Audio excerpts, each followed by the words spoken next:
네, 여러분 안녕하십니까? 정말 나라가 큰일 났습니다. 큰일 났습니다. 이대로 되겠는가 싶습니다. 이건 아니다. 민주당이 드디어 헌정사상 처음으로 감사원장을 탄핵하겠다. 초유의 감사원장 탄핵.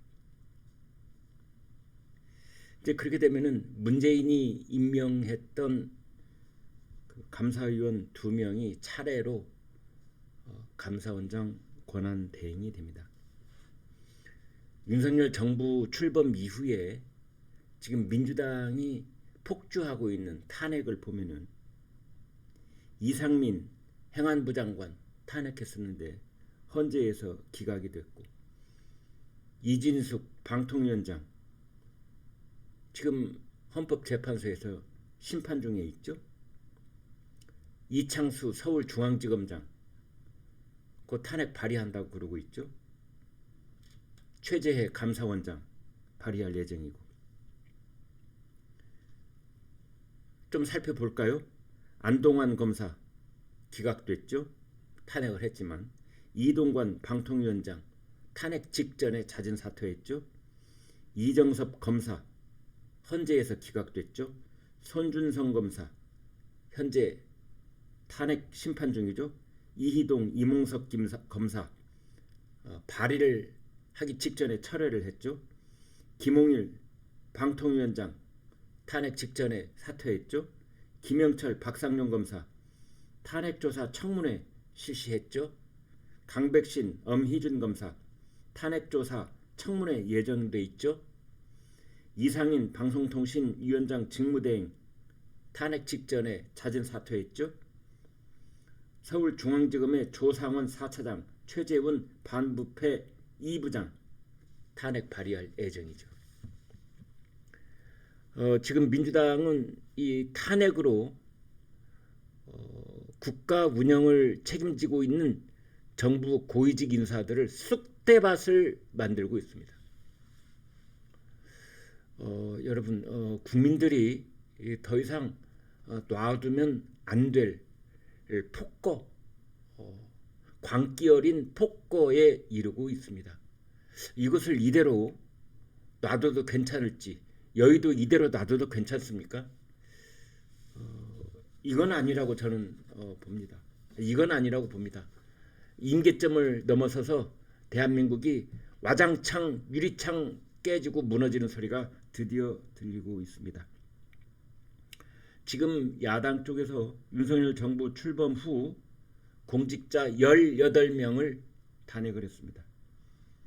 김용현 국방장관도 그 대상으로 거론을 하고 있는데요. 탄핵 발의를 한 사람은 14명이고 이제 곧 탄핵 발의를 하겠다. 4명이 대상입니다. 아무리 거대 야당 뭐 입법 독주, 먼 독주, 강행처리 뭐 이런 얘기를 우리가 늘 써왔는데 탄핵 질주 이건 아닙니다. 이건 도를 넘어섰고 국민이 참아줄 수 있는 그 인내심의 한계선을 넘어버렸습니다.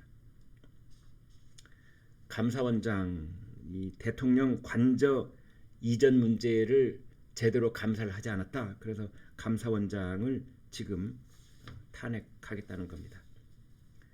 최재 감사원장을 탄핵을 하면은 이른바 1987년 체제 이후 처음 있는 일입니다. 현 정부를 봐주기를 하는 이 봐주기 감사를 했다. 그리고 뭐 위증을 했다. 이제 이런 이유를 들어서 탄핵을 하겠다는 겁니다. 11월 이제 지나가고 12월 2일 날 본회의에 보고를 한 다음에 12월 4일 날 의결을 하겠다는 겁니다. 감사원장도 탄핵을 한다는 것은 윤석열 정부를 말 그대로 무력화, 식물정부, 그 시점 이후 윤석열 정부는 이제 아무 일도 할 수 없는 그런 상태를 만들겠다. 이미 이런 상황에 대해서요, 우리나라 공무원들은 복지부동을 넘어서서 그 어떤 일에도 자신의 이름을 올리지 않으려고 하는 그런 기가 막힌 상황에 지금 현재 처해져 있는데 여기에 더불어민주당이 불을 지르고 있습니다. 그런가 하면은 민주당은 전라북도 군산을 지역구로 하고 있는 신영대 뇌물받고 여론 조작하고 그런 혐의로 체포 동의안이 국회에 넘어와 있었는데 어제 신영대 체포안은 부결을 시켰습니다. 반대 진영에 대해서는 18명 탄핵 폭주를 하면서 자기네 당 비리 의혹에 대해서는 방탄 국회를 또 한번 여실히 보여준 겁니다. 이러한 일들은 이재명 대표가 지난번에 그 위증교사 혐의에서 모두 다 무죄 판결을 받고 난 뒤에 여당의 입법과 탄핵 폭주가 더 거세지고 있는 겁니다. 오로지 숫자만을 앞세워서 국회의 전횡을 일삼고 있습니다. 양곡관리법 등 이미 대통령의 거부권을 행사한 바 있는 그 법안 농업사법도 어제 강행 처리를 해서 국회를 통과를 시켰습니다. 이것은 대통령의 거부권을 행사하고 국회에서 자동 폐기가 된 것은 더 이상 거론하지 말라는 우리나라 헌정 시스템이 그렇게 규정해 놓고 있는 건데 이것을 민주당은 자기네들 숫자만 믿고 그대로 또 한번 뒤집으려고 계속 저렇게 하고 있습니다. 왜 국회 통과 다수결 표결이 있고 왜 대통령에게는 제2 요구권이라고 하는 거부권 행사의 권한이 헌법에 보장되어 있고 또 그것이 이 재표결을 과정을 거쳐서 통과되거나 혹은 폐기 수순을 받게 돼 있는지 그 근본 취지를 깡그리 무시하는 일을 반복하고 있는 겁니다. 이거 헌법재판소에 바로 이게 얼마나 위헌 법률에 해당되는 것인지 위헌 법률 제청을 신청해야 될 것 같습니다. 그런가 하면은 더불어민주당은 양곡관리법뿐만 아니라 예산안 자동 부의를 폐지하는 법을 또 통과시켰습니다. 그러니까 이 법은 야당이 하고 싶은 대로 끝까지 윤석열 정부의 내년도 예산안을 아라리 콜콜이 물고 늘어질 수 있게 하겠다 이런 뜻입니다. 지금까지는 국회에서 예산안 처리 심리를 그 법에 정해진 날짜에 마치지 못하면 자동으로 국회 본회의에 회부되도록 상정되도록 그렇게 되어 있었습니다. 그런데 이 예산은 자동 부의법을 폐지를 시켜서 이제 국회 본회의에 상정이 되지 못하고 야당이 하고 싶은 대로 이리 끌려다니고 저리 끌려다니고 끝까지 야당이 입맛대로 예산안을 재편성하겠다는 뜻이 여기는 숨어져 있습니다. 또 하나 어제 통과된 법 중에는 규칙입니다. 이번에는 법이 아니고 윤석열 대통령도 거부권을 행사할 수 없는 건데 그것이 야당의 추천권을 뺀 상설특검 규칙안을 처리를 했습니다. 이것은 김건희 여사에 대해서 상설특검을 하겠다. 그래서 김건희 여사를 정면으로 겨냥한 상설특검 여당 추천권을 뺀 규칙안을 처리를 했습니다.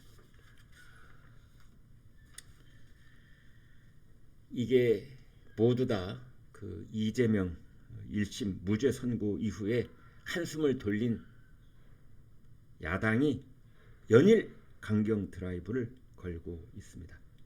내일 토요일인데 아마 강경 지지층을 의식해서 집회도 계속하고 인원을 더 부풀리려고 계속 총동원령을 낼 가능성도 있다 이렇게 보면 되겠습니다.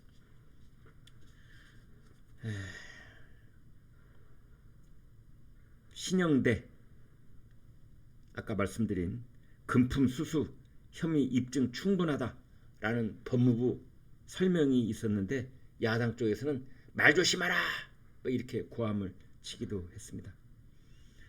정치권에서는 다들 이렇게 보고 있습니다. 이제 야당 구속은 막자라는 기조가 아니냐. 어차피 재판에 넘겨지면은 유죄 판결 받을 가능성이 높은데 구속은 막겠다 뭐 이렇게 보고 있는 겁니다. 이것에 대해서는 국민의힘 일부도 체포한 반대표를 던진 것으로 그렇게 결과가 나왔습니다.